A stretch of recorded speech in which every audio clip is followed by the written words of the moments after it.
Mbah Jum seorang tunanetra yang berprofesi sebagai pedagang tempe. Setiap pagi, beliau dibonceng cucunya ke pasar untuk berjualan tempe. Sesampainya di pasar, tempe segera digelar. Sambil menunggu pembeli datang, di saat pedagang lain sibuk menghitung uang dan ngerumpi dengan sesama pedagang, Mbah Jum selalu bersenandung sholawat. Cucunya meninggalkan Mbah Jum sebentar karena ia juga bekerja sebagai kuli panggul di pasar itu. 2 jam kemudian cucunya datang kembali untuk mengantar si mbahnya pulang ke rumah. Tidak sampai 2 jam dagangan tempe Mbah Jum sudah habis ludes.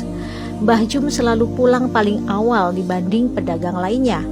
Sebelum pulang, Mbah Jum selalu meminta cucunya menghitung uang hasil dagangannya dulu. Bila cucunya menyebut angka lebih dari Rp50.000, Mbah Jum selalu minta cucunya mampir ke masjid untuk memasukkan uang lebihnya itu ke kotak amal. Saat saya tanya, kenapa begitu? Karena kata Simbah, modal Simbah bikin tempe cuma 20.000. Harusnya Simbah paling banyak dapatnya ya 50.000. Kalau sampai lebih berarti itu punyanya Gusti Allah, harus dikembalikan lagi. Lah, rumahnya Gusti Allah kan di masjid, Mbak. Makanya kalau dapat lebih dari 50.000, saya diminta Simbah masukin uang lebihnya ke masjid. Loh, kalau sampai lebih dari 50.000 itu kan hak Simbah. Kan artinya Simbah saat itu bawa tempe lebih banyak toh? Tanyaku lagi. Enggak, Mbak. Simbah itu tiap hari bawa tempenya enggak berubah-ubah. Jumlahnya sama. Cucunya kembali menjelaskan pada saya. Tapi kenapa hasil penjualan Simbah bisa berbeda-beda? Tanya saya lagi. Begini, Mbak. Kalau ada yang beli tempe sama Simbah, karena Simbah tidak bisa melihat, Simbah selalu bilang, ambil sendiri kembaliannya. Tapi mereka para pembeli itu selalu bilang, uangnya pas kok Mbah, gak ada kembalian. Padahal banyak dari mereka yang beli tempe 5.000 ngasih uang 20.000. Ada yang beli tempe 10.000 ngasih uang 50.000. Dan mereka semua selalu bilang uangnya pas, gak ada kembalian.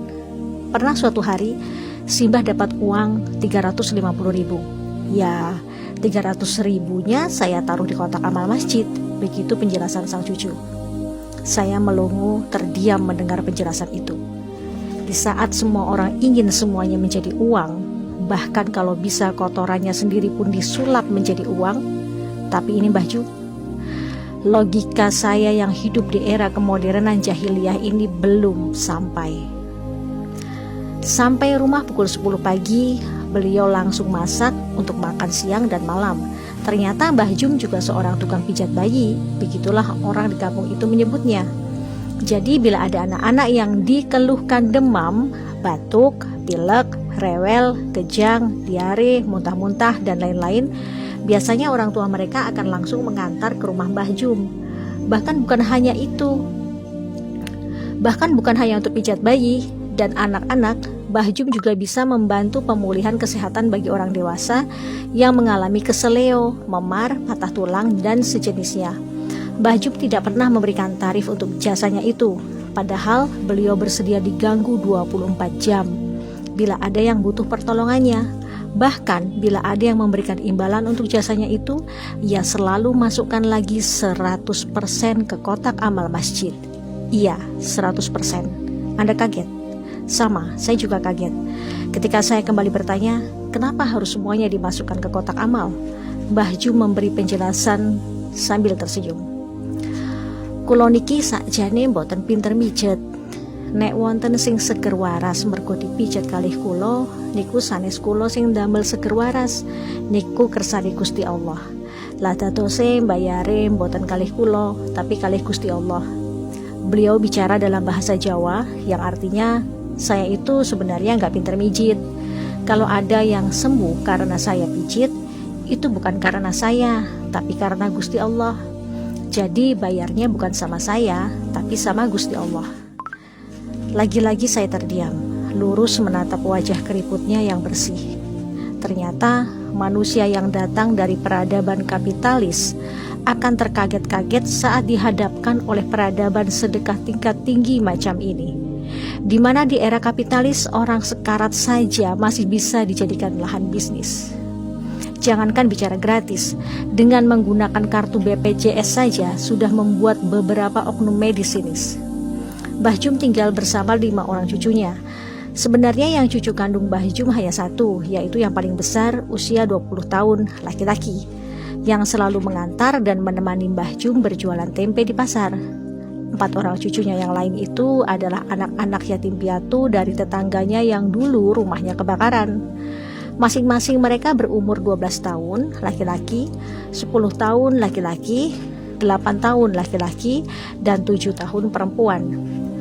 Dikarenakan kondisinya yang tunanetra sejak lahir, membuat Mbah Jum tidak bisa membaca dan menulis. Namun ternyata ia hafal 30 juz Quran. Masya Allah. Cucunya yang paling besar ternyata guru mengaji untuk anak-anak di kampung mereka.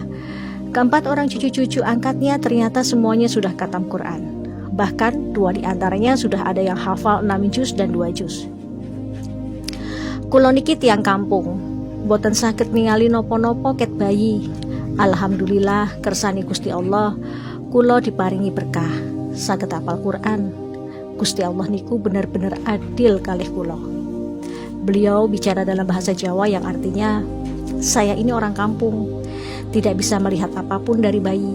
Alhamdulillah kehendak Gusti Allah saya diberi keberkahan bisa hafal Quran. Gusti Allah itu benar-benar adil sama saya. Itu kata-kata terakhir Mbah Jum sebelum saya pamit pulang. Saya peluk erat dia, saya amati wajahnya. Saya rasa saat ini bidadari surga iri melihat Mbah Jum, karena kelak para bidadari itu akan menjadi pelayan bagi Mbah Jum insya Allah.